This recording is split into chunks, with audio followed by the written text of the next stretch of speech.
लड़की? हाँ हाँ, इतना हैरान क्यों हो रही हो? शादी से पहले सबके अफेयर्स होते हैं। वो क्या बात कर रहा था? अब मेरा मतलब है, लड़की क्या बात कर रही थी? बात? लड़की ने कहा कि वकार तुम धोखेबाज हो। तुमने तो कहा था कि शादी के बाद भी मुझसे मोहब्बत करोगे। उस पर वकार ने कहा कि हाँ हाँ, अगर मेरी बीवी ने मुझे इजाजत दी तो मैं शादी के बाद भी तुमसे मोहब्बत करता रहूंगा। What? ये क्या बकवास है? मैं तो वही बता रहा हूँ जो मैंने सुना है। लेकिन फरहान, तुमने लड़की की बातें कैसे सुनी? मैं कमरे से गुजर रहा था तो वो स्पीकर ऑन करके बातें कर रहा था।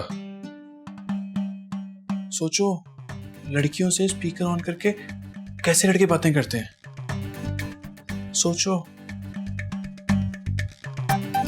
सोचो।